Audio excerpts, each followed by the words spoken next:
A paz do Senhor Jesus, meus irmãos. Aqui é o pastor Fábio, da Assembleia de Deus Missionária, e eu estou aqui hoje para ministrar a nossa aula da Escola Bíblica Dominical. Está iniciando um novo trimestre nesse domingo, né? Dia 5 de abril de 2020, e nós vamos estudar nesse trimestre a revista, né? As lições bíblicas da CPAD para adultos, jovens e adultos, que tem como tema a Igreja Eleita, redimida pelo sangue de Cristo e selada com o Espírito Santo da promessa. Ela tem esse tema, né? Nós estamos já no segundo trimestre de 2020, né? E em meio a essa pandemia que nós estamos enfrentando, nós não estamos tendo atividades na nossa igreja, por enquanto, até o Senhor permitir, mas nós não vamos ficar sem escola bíblica dominical, né? Em nome do Senhor Jesus, isso vai passar, em nome de Jesus. Mas por enquanto nós vamos utilizar o recurso que nós temos na mão. Você que é professor de escola bíblica dominical, você que é aluno, o professor pode utilizar essa aula como subsídio e o aluno pode enriquecer a sua vida grandemente com essa lição, no santo nome do Senhor Jesus. Professor, presta muita atenção,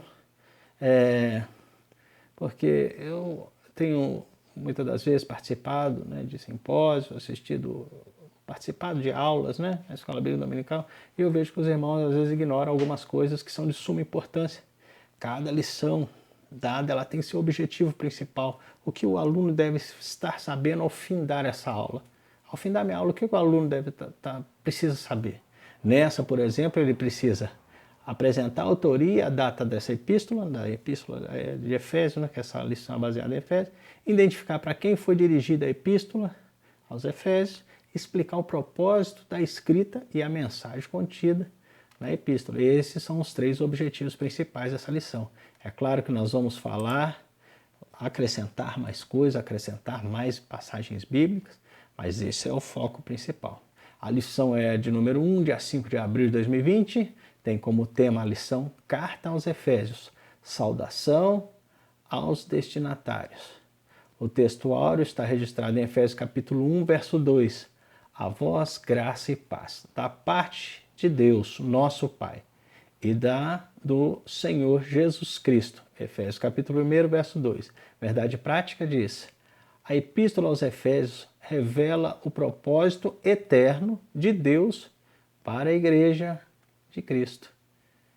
Você que é aluno da Escola Bíblica Dominical, e muitas das vezes você tem dificuldade em se situar numa leitura bíblica, essa revista ajuda muito, que ela tem uma leitura diária. Cada dia da semana, na primeira página da sua lição, ela tem ali leitura diária. Você pode encontrar ali um texto bíblico para cada dia da semana. E você vai estar enriquecendo a tua vida, você vai tendo contato com o seu Criador, você vai lendo e entendendo a vontade de Deus. Então, leia a leitura diária. A lição também tem a leitura bíblica em classe, né?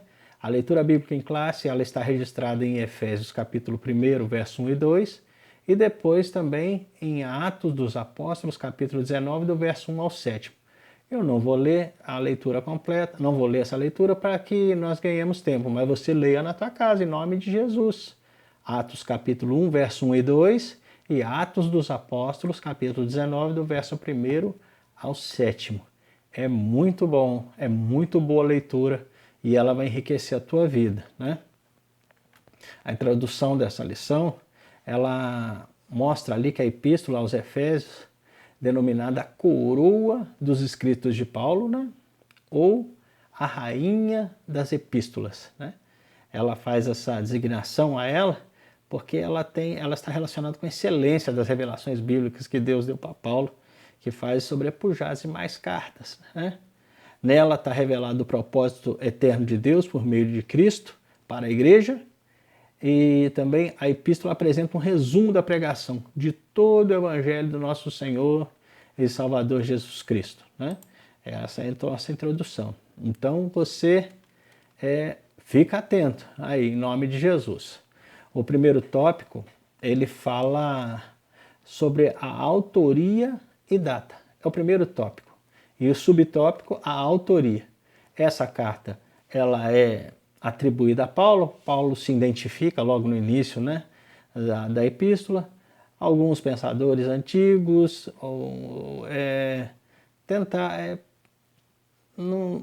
tentaram dizer que a epístola não foi escrita por Paulo. Trouxeram alguns argumentos, mas o argumento mais forte é a forma, né, que a carta é escrita, a característica mesmo de Paulo e o próprio início da epístola. Paulo se identifica lá. Paulo, que tinha dois nomes, era Paulo, né, e Saulo. Ele tinha dupla cidadania, porque ele era hebreu, filho de hebreu, mas nascido numa cidade romana, né? E então ele tinha nacionalidade romana. Saulo, o nome dele, provavelmente tem a ver com uma forma de homenagem a Saul, primeiro rei de Israel. Saulo, Saul, né? E ambos eram da tribo de Benjamim, né? Tem algumas passagens que corroboram com essa ideia, né? E mostra, né, claro, a origem deles. Atos dos Apóstolos, capítulo 13, verso 21 diz: e depois pediram um rei, está se referindo a Saul. E Deus lhe deu por 40 anos a Saul, filho de Cis, homem da tribo de Benjamim. Mostra a origem dele nesse versículo. Em Filipenses capítulo 3, verso 5, fala assim: e circuncidado ao 8º dia, aqui está falando de Saulo, da linhagem de Israel, da tribo de Benjamim, hebreu de hebreus, segundo a lei fui fariseu. Era Paulo falando. Então ambos eram da tribo de Benjamim, né? O tópico número 2 fala aqui da assinatura apostólica. Nós vemos sempre Paulo se identificando como Saulo. A Bíblia não menciona o porquê, né? Ele se identifica como Saulo diretamente. Mas nós podemos entender porque Paulo provavelmente era o nome romano ou o nome gentílico dele. Então talvez criaria mais empatia, né, dos gentílicos, né, para ouvir a mensagem do Evangelho. O terceiro tópico fala assim: uma epístola da prisão. O terceiro subtópico, né? A epístola foi escrita num período em que Paulo se encontrava preso em Roma e ele se identifica como o prisioneiro de Jesus Cristo. Estamos ainda no primeiro tópico, né, de autoria e data, e nós vamos entrar agora no terceiro subtópico, que diz assim: uma epístola da prisão. Provavelmente Paulo escreveu essas epístolas da prisão no período que ele esteve preso. A epístola, provavelmente, ele escreveu quando ele estava preso em Roma, né? Ele se identifica como o prisioneiro de Jesus Cristo, o preso do Senhor, né? Nessa epístola aos Efésios, no capítulo 3, verso 1, ele se identifica como o preso do Senhor. No capítulo 4, verso 1, ele se identifica como embaixador em cadeias, né? Isso indica que provavelmente ele estava no cárcere quando ele escreveu essas epístolas. Também ele escreveu aos Filipenses, aos Colossenses e Filemão, também diretamente da prisão. Paulo passou 2 grandes períodos na prisão. A primeira foi na Cesareia, a capital da Judéia, e também em Roma, né? Na capital do Império Romano. Ele passou 2 anos na Cesareia e 2 anos. Paulo teve preso mais vezes, mas esses foram os maiores períodos. Provavelmente essa epístola foi escrita nesse período que ele esteve em Roma, né?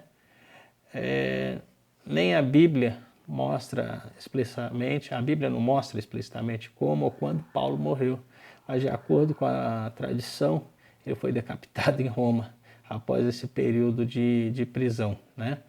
Em meados dos anos 60 depois de Cristo.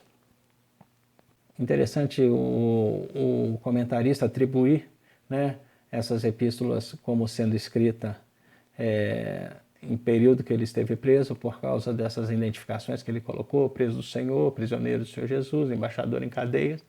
Mas eu acho que Paulo também acrescenta que Paulo tinha uma visão ampla do que estava acontecendo com ele, que aquelas prisões não era somente algo humano, né? Mas ele sabia que a luta dele não era contra a carne e o sangue, por isso que ele fala preso do Senhor. Preso do Senhor, ele sabia que aquilo que estava acontecendo com ele, né, que ele era embaixador em cadeias, porque ele estava batalhando não contra o Império Romano, nem não contra os sacerdotes judeus, mas ele estava batalhando contra as potestades, os principados, né?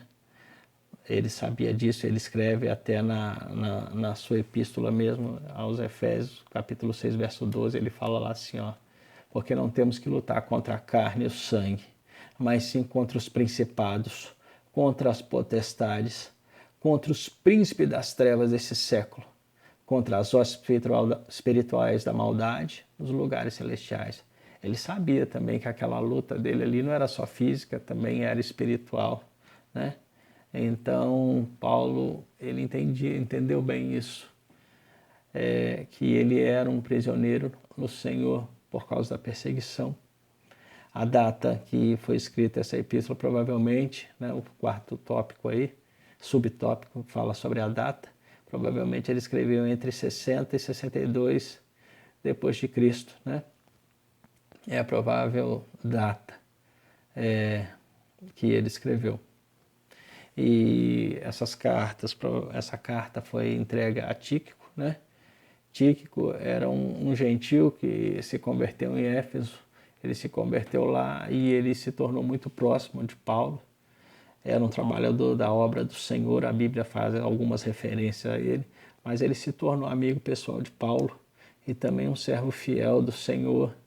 E Paulo confiou a ele as cartas e também confiou para ele uma palavra de encorajamento, para ele levar para a igreja uma palavra de encorajamento, edificação. Nesse tempo que a gente está vivendo, irmãos, nós estamos precisando de muitas pessoas, muitos tíquicos por aí, que dê uma palavra de encorajamento, uma palavra de confiança para a igreja. Nós temos ouvido muito e visto muita coisa por aí, tem vídeo de tudo quanto é jeito. Presta bem atenção, nada que vai acontecer se não tiver na palavra, se não tiver, não é verdade. E não se apavore. Muitas das vezes uma preocupação exagerada ela pode caracterizar a falta de fé no Senhor. O Senhor, ele está sentado no trono e ele está no controle da situação. Seja tíquico, né?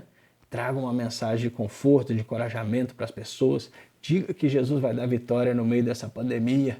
Diga que Jesus é poderoso para salvar, para libertar, para curar e para levar para o céu. O nosso objetivo é o céu, né? Hoje as pessoas estão muito desesperadas. É tempo de mostrarmos que somos igreja do Senhor, né? O segundo tópico dessa lição são os destinatários da carta, né? O destinatário é o segundo tópico. E o subtópico dela fala a cidade de Éfeso. A cidade de Éfeso, ela existiu, ela foi construída, erguida, há 1000 anos antes de Cristo, aproximadamente, né? Mas no tempo do Império Romano ela se transformou num centro político, né, e religioso ali da Ásia Menor. Era uma cidade, era uma metrópole com aproximadamente 500 mil habitantes. Então era uma cidade de grande porte e ela também era uma cidade portuária, né? Litorânea, era uma cidade litorânea e tinha porto, então era um local estratégico. Deus também tem as suas estratégias. Tinha estratégia humana ali para comercializar as coisas, mas Deus também tem as suas estratégias. E Deus leva Paulo, né, a estar nessa cidade para estar ministrando a palavra do Senhor. Né? Glória a Deus. Esse é o primeiro subtópico, a cidade de Éfeso. E depois tem a religiosidade em Éfeso. A cidade de Éfeso era uma cidade muito idólatra, né? E um comércio também muito grande da fé. Hoje a gente fala muito sobre o comércio da fé, né? Como se isso fosse uma coisa só do nosso tempo, mas isso já é muito antigo.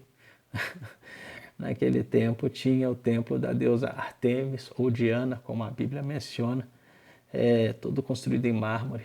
E a economia da cidade dependia do turismo religioso, né? As pessoas vendiam relíquias, né? Vendiam lembranças, né? E tanto quando Paulo foi ministrar a palavra lá, eles quiseram expulsá-lo, tentaram, né, contra a vida dele, expulsaram, em virtude que eles estavam tendo prejuízo, né, nos seus negócios. Mas sabemos que em tudo Deus tem um propósito e Deus manteve e sustentou Paulo no período que ele esteve lá pregando a palavra do Senhor. O templo lá era gigantesco, o templo era referência mundial, ele era uma das 7 maravilhas do mundo antigo, né, esse templo. Então atraía muitas pessoas. E Deus sempre tem os seus escolhidos, encheu Paulo com o seu Santo Espírito e colocou ele para ministrar com autoridade. Em tudo Deus tem um propósito. Às vezes você está num local e você pensa, aqui não tem jeito, aqui o espiritismo impera, aqui a idolatria impera. Irmãos, quem impera é o Espírito Santo. E Deus quer salvar todo o tempo. Seja Paulo, ministra uma palavra com autoridade, inspirado pelo Espírito Santo. Você não vai errar se você ministrar a palavra de Deus. Se você ministrar a Bíblia, você não vai errar. Né? Nós temos visto hoje nas redes sociais pessoas atacando líderes, líderes falando de A, de B e de C. Usa a rede social sua, usa o seu espaço para ministrar que Jesus Cristo, ele veio a esse mundo, morreu, ele viveu e morreu para pagar pelos nossos pecados na cruz. Ao terceiro dia ele ressuscitou e ele fez uma promessa que vai nos levar para o céu, né? Que vai voltar e vai nos levar com ele para o céu. Então essa é a mensagem do Evangelho. Essas brigas, irmãos, só causam situações vexatórias para a igreja. Não fala nada disso, não. Prega o Evangelho a todo tempo. Paulo não perdia o tempo dele com vãs discussões. Ele pregava a palavra. Né? O terceiro subtópico desse tópico é a igreja de Éfeso. Paulo evangelizou a cidade e seus arredores durante 3 anos. Durante 3 anos que ele chegou lá, ele pregou. Né? E ele, assim que ele chega, ele começa perguntando para os irmãos sobre o batismo. Está lá registrado em Atos, capítulo 19, do verso 5 ao 7. Eles falaram que eles ouviram falar do batismo de João, mas Paulo perguntou se ele sabia alguma coisa do batismo com o Espírito Santo. Glória a Deus. Glória a Deus. E naquele momento, Paulo batiza eles no santo nome do Senhor, impõe as mãos sobre eles e eles recebem o penhor do Espírito Santo. Eles recebem o batismo com o Espírito Santo. E naquele momento, a Bíblia fala que eles falaram em outras línguas e eles profetizaram. O que eu quero falar para vocês, irmãos, que eu posso tirar desse episódio, é que Deus batiza a gente com o Espírito Santo, nós somos pentecostais. Deus batiza aquele que quer, aquele que busca e aquele que ele quer batizar. Porém, o batismo não é só para a gente ficar dentro da igreja chorando, pulando, falando em mistério. Eles foram batizados e saíram para pregar o Evangelho. Encheu eles de autoridade e eles foram pregar o Evangelho. O batismo com o Espírito Santo, irmãos, ele tem um objetivo. É equipar o crente com a ferramenta para ele evangelizar e falar no nome do Senhor. Ele começou a pregar por um espaço de 3 meses ali na cidade de Éfeso, né? Numa sinagoga. Num primeiro momento receberam ele, mas depois passaram a descreditar Paulo, a descreditar a mensagem que ele estava trazendo do Evangelho. E ele não desanimou. Tem gente que sempre desiste, né? No primeiro momento, a primeira dificuldade existe. Não desiste não, irmãos. Insiste, pois ele alugou um salão, e ele, ali naquele espaço que ele alugou, ele pregou o Evangelho. Ele levou o Evangelho e fundou, irmãos, naquele lugar uma igreja. Né? É muito importante, irmão, nos dias de hoje nós estamos vivendo esse tempo que a gente não pode ir na igreja. E a gente fala, assim, é claro, a igreja somos nós, é claro que a igreja somos nós. Nós estamos no nosso lar, o Espírito Santo habita no nosso coração, mas a igreja, como entidade, como um local onde, se não precisasse de igreja, Paulo não alugava um espaço para ensinar, para discipular, Porque você precisa discipular as pessoas, você precisa reunir a pessoa para ensinar ela e depois ela vai pregar para outros. Não adianta. Então a igreja é fundamental. Paulo fundou uma igreja ali, tanto que essa epístola é direcionada à igreja. Ela não é direcionada a uma pessoa, é direcionada à igreja, né? E esse é o tópico de número 3, a igreja de Éfeso. No outro subtópico que é... Deixa eu aqui, eu estou com a minha revista digital aberta aqui, irmãos. Eu estou... Propósito e mensagem. É o terceiro tópico, né, dessa lição. E eu vou estar entrando no terceiro tópico, no primeiro subtópico, que é o propósito. Aparentemente, a epístola não aborda nenhum problema específico. Geralmente as epístolas era quando tinha algum problema na igreja, Paulo ele mandava uma vacina, né, ali com a epístola, corrigindo. Mas não tinha nenhum problema aparente. Mas essa epístola era mais de instrução, né? O propósito era mais instrução, ensinamento. Havia muitas pessoas se convertendo que veio daquele paganismo, daquela religião ali do templo da Diana, né? E ali o culto tinha conotação sexual, tinha algumas práticas, né?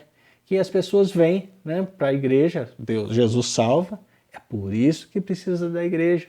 Porque a igreja vai ensinar o caminho para a pessoa, né? O que agrada, o que desagrada o Senhor, o que a Bíblia nos ensina, a gente vai ensinar a palavra de Deus. É a palavra de Deus que transforma o homem através da pessoa bendita do Espírito Santo. É Ele que convence o homem, é Ele que muda. A palavra ministrada e o Espírito Santo convence a pessoa. E nós estamos falando... Porque Deus faz milagre, Ele muda a vida do homem. Aquele que roubava não rouba mais, aquele que mentia não mente mais, não deveria.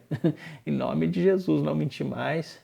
E ali Deus começa a fazer milagres, né? Quando a palavra de Deus é ministrada.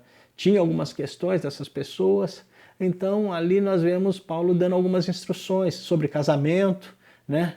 Santidade, separação. Vê nas epístolas muitas das vezes dirigindo as pessoas como santos do Senhor, mas não é esse santo da forma que a gente pensa. A palavra santo ali, que muitas das vezes é empregada, é em relação à pessoa separada para o Senhor. Você é separado para o Senhor? A sua boca é separada ao Senhor? Os seus lábios, os seus ouvidos, os seus olhos são separados ao Senhor? O seu leito onde você descansa o seu corpo é separado ao Senhor? Então Paulo estava ensinando algumas coisas para aquelas pessoas que não tiveram o ensinamento e agora, com a fundação do trabalho, eles estavam tendo instruções específicas, né? Porque aquelas religiões, além de misturar pornografia, misticismo, né? Várias coisas, e Paulo estava ali cuidando do rebanho.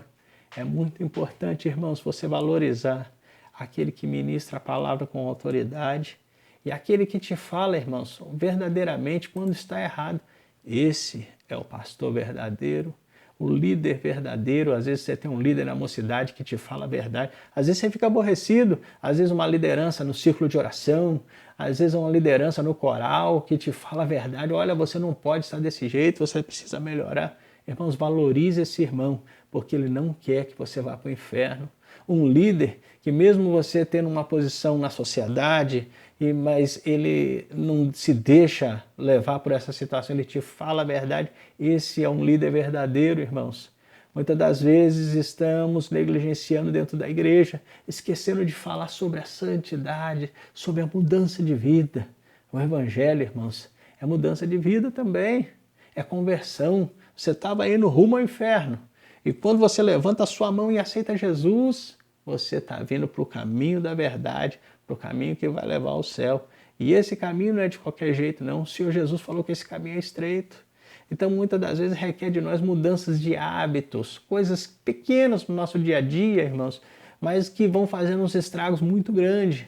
Os olhos, os nossos lábios, muitas das vezes a gente fala o que não deveria falar, até dentro do nosso casamento. A Bíblia nos ensina a estar apto a ouvir e tardio no falar. Presta bem atenção, você vai Quanto menos você fala, menos você erra. Quanto mais você ouve, mais você aprende. Presta bem atenção nisso, irmãos, nessa noite, nessa lição.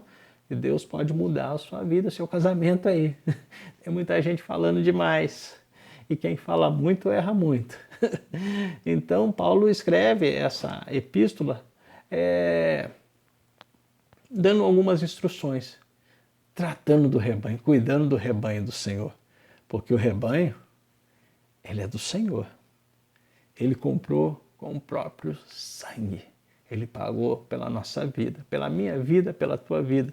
Ele pagou um preço muito alto que dinheiro no mundo não podia comprar, que é o próprio sangue, né? Guarda isso com você, você é valioso para o Senhor, o Senhor comprou, o Senhor se preocupa com você, Ele pagou com o teu sangue, com o próprio sangue, para nós estarmos aqui hoje. Glória a Deus por isso, glória a Deus pela vida do nosso Senhor e Salvador Jesus Cristo. A mensagem, o segundo subtópico desse tópico é a mensagem. A mensagem aos Efésios gira em torno de duas temáticas. Jesus Cristo, cabeça, né? Cabeça da igreja, a igreja como corpo, né? E nós podemos classificar ali alguns subtópicos dentro dessa mensagem, alguns desdobramentos dentro desses dois assuntos principais. Jesus Cristo como cabeça e a igreja como corpo. Igreja como corpo, né? A primeira é a consumação do plano de Deus na pessoa de Jesus Cristo. Deus consumou o plano de salvação para a humanidade através da pessoa bendita do Senhor Jesus. A Bíblia fala que nenhum outro há salvação.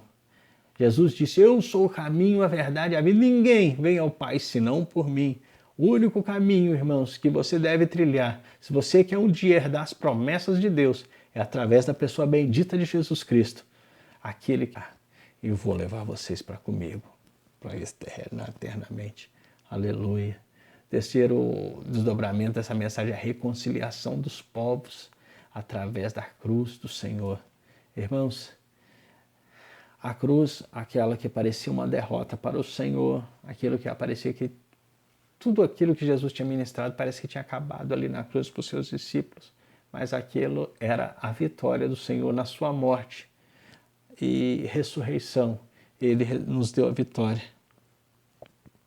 Um novo estilo de vida, como eu falei, um dos desdobramentos dessa mensagem para a igreja, um novo estilo de vida baseado na unidade, na comunhão com o Espírito Santo, na frutificação. É muito importante, irmãos, a frutificação.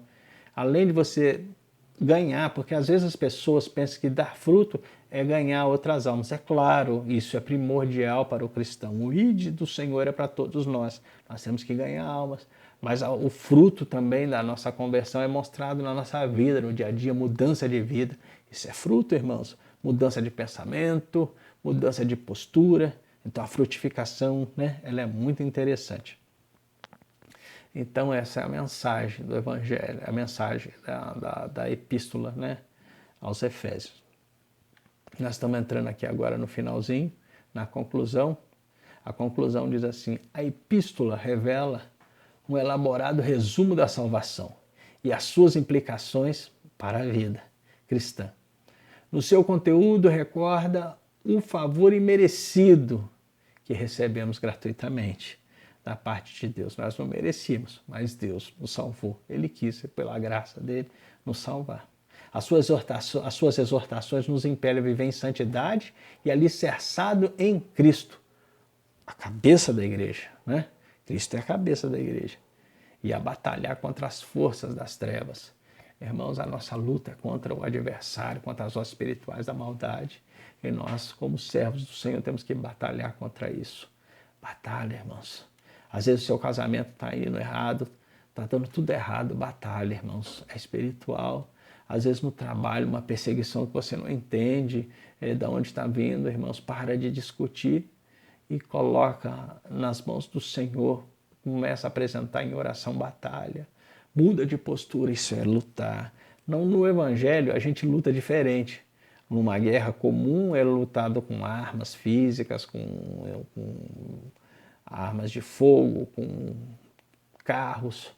Mas nós não, irmãos. Nós lutamos na oração, no jejum, comunhão com uns com os outros, comunhão com o Espírito Santo. Um homem cheio do Espírito Santo, ele vence qualquer batalha. Uma mulher cheia do Espírito Santo, ela vence qualquer batalha, porque ela está baseada no Evangelho do Senhor.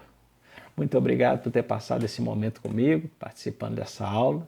Eu espero que tenhamos mais aulas ao vivo lá na igreja, em nome de Jesus. Em breve nós vamos estar lá na igreja, adorando o santo nome do Senhor, nossa igreja aqui em Tremembé, né? Nós temos igreja em Tremembé, aqui em São Paulo, na estrada Tremembé-Pinda, né? No assentamento Conquista.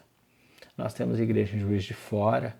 Em Juiz de Fora nós temos 2 congregações, uma no bairro de Lourdes, né? Na Professor Luiz Viana, número 58, e também temos lá no bairro Fábrica, na Rua Montesinos, número 36.